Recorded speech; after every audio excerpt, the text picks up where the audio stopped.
BJP के लोकसभा प्रत्याशी का इंतजार खत्म हो गया है।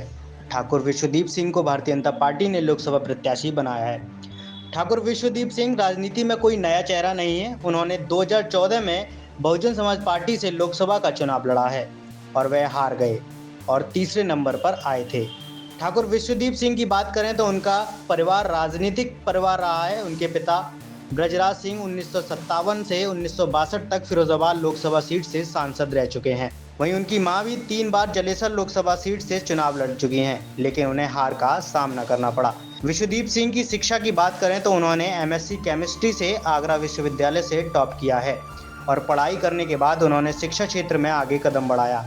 आज वह स्कूल और कॉलेज मिलाकर 11 संस्थाएं शिक्षा के क्षेत्र में चला रहे हैं। वह फिरोजाबाद में एक गिलास फैक्ट्री भी चलाते हैं। ठाकुर विश्वदीप सिंह 2022 के विधानसभा चुनाव में भारतीय जनता पार्टी में शामिल हुए थे और तब से ही वह भारतीय जनता पार्टी के लिए काम कर रहे हैं, लेकिन अब भारतीय जनता पार्टी ने उन्हें लोकसभा प्रत्याशी बनाकर उन पर भरोसा जताया है। क्या ये न्यूज़ ब्यूरो रिपोर्ट। मैं भारतीय जनता पार्टी की जो बहुत बड़ी है उन पर खरा उतरने का प्रयास क्यों करूँगा। मैं एक राजनीतिक व्यक्ति का बेटा हूँ। मेरी माँ भी राजनीति की थी। मुझे भी राजनीति से जुड़ा रहने का सौभाग्य प्राप्त हुआ है सारी जीवन। और अब जब भारतीय जनता पार्टी जैसी बड़ी पार्टी ने, दुनिया की सबसे बड़ी पार्टी ने ये अवसर मुझे दिया है कि मैं उनकी ओर से इस क्षेत्र में प्रतिनिधित्व करूं, तो मैं अपने प्राणपण से इस सीट को निकालने का प्रयास करूंगा। सर, यादव बहुमूल्य क्षेत्र फिरोजाबाद माना जाता है। तीन विधानसभा तो यादव है। आपका क्या मूल मंत्र रहेगा? आपको यदि जातिगत समीकरणों की बात करनी है, यद्यपि मैं जातिवाद में विश्वास नहीं करता, तो मैं सिर्फ इतनी सी बात कहना चाहूँगा कि सबसे बड़ी आबादी उनके पास है, तो उसके बाद की जो 2, 3, 4, 5 नंबर की आबादी है वो सब भारतीय जनता पार्टी के साथ। क्या और मुद्दे रहेंगे चुनाव में आपके? मुद्दा साफ है, विकास की बात है।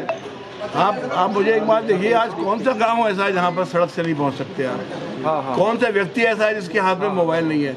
वो देश जिसके अंदर सुई नहीं बनती थी, आज मोबाइल का सबसे बड़ा निर्यातक बन रहा है।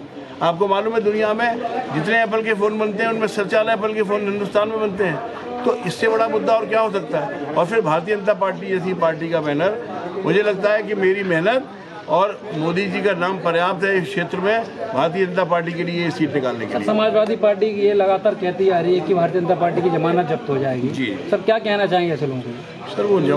सर वो जमानत तो पिछले चुनाव में जब्त करा रहे थे। मुझे उस मामले में कुछ नहीं कहना। लोग, फिरोजाबाद के लोग समझदार हैं। मुझे मालूम है, मैं 10 साल पहले भी चुनाव लड़ के चुका हूँ। मुझे मालूम है कि यहाँ 2200 के आसपास बूथ है। एक एक बूथ पर मैं जाके चुका हूँ। पिछले चुनाव में मैंने 10 महीने प्रयास किया था।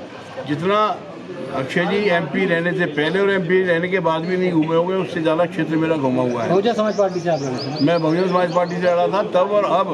कुल मिला के जितने पोलिंग स्टेशन, जितने गाँव मैंने घूम रखे हैं, उतने गाँव के नाम अक्षय जी को बता पाना मुश्किल हो जाएगा।